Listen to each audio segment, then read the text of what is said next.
Roma daşından dünya vicdanına. Papalığın 2000 illik tarixi. Tarixdə elə institutlar var ki, onlar təkcə bir dinin və ya bir toplumun deyil, bütöv bir sivilizasiyanın taleyini formalaşdırır. Papalıq məhz belə qurumlardan biridir. O sadəcə Katolik kilsəsinin rəhbərliyi deyil, Avropa tarixinin axarını dəyişən, krallıqları yüksəldən və yıxan, bu gün isə silah yox, söz və nüfuz vasitəsilə dünya siyasətinə təsir göstərən ən qədim institusional güc mərkəzlərindən biridir. Papalığın hekayəsi əslində ruhani bir liderliyin tədricən siyasi hegemonluğa çevrilməsi, daha sonra isə modern dövrdə yumşaq güc formasına bürünməsi prosesidir. Papalığın legitimliyi birbaşa İsa Məsih və onun həvarilərinə bağlanır. Xristiyan ənənəsinə görə İsa Simon adlı həvarisinə Petrus, yəni Qaya adını vermiş və sən Petrussan və mən kilsəmi bu qayanın üzərində quracağam demişdir. Bu ifadə tarix boyu saysız hesabsız teoloji və siyasi müzakirələrin əsasını təşkil etmişdir. Bəziləri bu sözlərin simvolik olduğunu, bəziləri isə Petrusun birbaşa kilsənin rəhbəri seçildiyini iddia etmişdir. Lakin Katolik dünyası üçün bu ayə bir həqiqət kimi qəbul olunmuşdur. Kilsənin təməli Petrusdur. Əfsanəyə və kilsə ənənəsinə görə Petrus sonradan Romaya gəlmiş, burada kiçik bir xristiyan icması yaratmış və həmin icmanın rəhbəri olmuşdur. İmperator Nero dövründə isə xristiyanlara qarşı aparılan təqiblər zamanı edam edilmiş və Romada şəhid olmuşdur. Bu fakt papalığın gələcək ideoloji əsasını formalaşdırdı. Roma ilk şəhid həvarinin şəhəri kimi müqəddəs elan edildi. Bu gün Vatikandakı möhtəşəm müqəddəs Petrus Bazilikasının məhz onun məzarının üzərində tikildiyinə inanılması da bu mifoloji siyasi mirasın davamıdır. Burada əsas məqam budur. Roma başpiskoposu özünü Petrusun varisi kimi təqdim etməyə başladı. Yəni Tanrının dünyəvi idarə etmə səlahiyyəti əvvəlcə İsa'dan Petrusa, oradan isə Roma yepiskoposuna ötürülmüş hesab edildi. Bu silsilə papalığın özünü Tanrının yer üzündəki nümayəndəsi kimi təqdim etməsinin əsas ideoloji dayağıdır. Tarixi faktların nə qədər doğru olub-olmaması isə artıq ikinci planda qalırdı. Əsas olan bu narrativin 1000 ildən artıq bir müddətdə qəbul edilməsi idi. İlk əsrlərdə papa anlayışı bugünkü mənada mövcud deyildi. Papa sözü qədim Yunan dilindəki pappos, ata sözündən gəlirdi və ilkin dövrlərdə Antakya, İskəndəriyyə, Efes kimi şəhərlərin baş yepiskoposları üçün də işlədilirdi. Roma başpiskoposu digərlərindən rəsmi olaraq üstün sayılmırdı. Lakin 4 əsrdən etibarən Roma yepiskoposları Petrusun mirasına əsaslanaraq özlərini bütün kilsələrin üzərində görməyə başladılar. Şərq və Qərb kilsələrinin ayrılması ilə bu titul tamamilə Romaya məxsus oldu və papa dedikdə artıq yalnız bir şəxs, Roma başpiskoposu nəzərdə tutuldu. Orta çağa gəlindikdə isə papalıq artıq sadəcə dini yox, siyasi gücə çevrilmişdi. Ən kritik dönüş nöqtəsi 754-cü ildə baş verdi. Frank kralı Qısa Pepin İtaliyada ələ keçirdiyi torpaqları papaya bağışladı. Beləliklə, papalıq dövlətinin əsası qoyuldu. Papa artıq yalnız ruhani lider deyil, ordusu, torpaqları və vergiləri olan real hökmdar idi.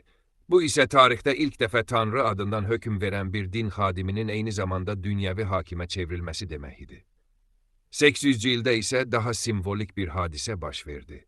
Papa Leo Frank kralı Şarlmanı Roma imperatoru elan etdi. Bu hadisə açıq mesaj idi. İmperatoru yaradan kral deyil, papa idi. Yəni siyasi legitimliyin son mənbəyi kilsə idi. Papalıq bundan sonra kralları taxta çıxaran, istədikdə isə onları devirməyə qadir bir güc mərkəzinə çevrildi. Papanın əlindəki ən güclü silah isə aforoz idi. Aforoz, insanın kilsədən çıxarılması, Orta Çağ dünyasında sosial ölüm demək idi.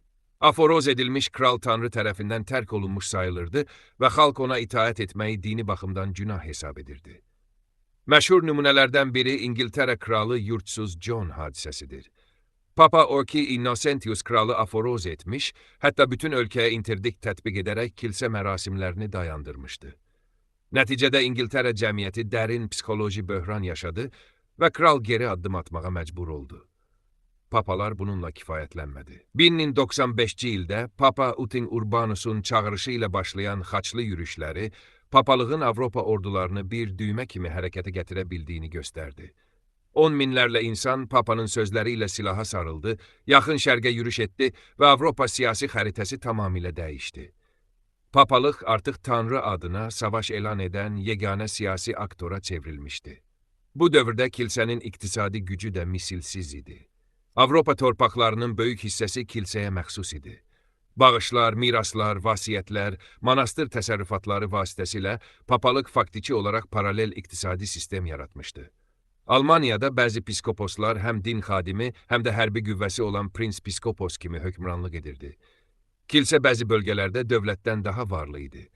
Lakin bu sistem əbədi olmadı. 14-cü əsrdə Avignon papalığı dövründə papaların Fransa kralının nəzarəti altına düşməsi papalığın nüfuzuna ağır zərbə vurdu. Ardınca eyni vaxtda bir neçə papanın ortaya çıxması kilsəni gülüş obyektinə çevirdi. Rönesans dövründə papalar saray həyatı yaşamağa, nepotizmə, lüksə və siyasi intriqalara qərq oldular. Xalq isə sual verməyə başladı.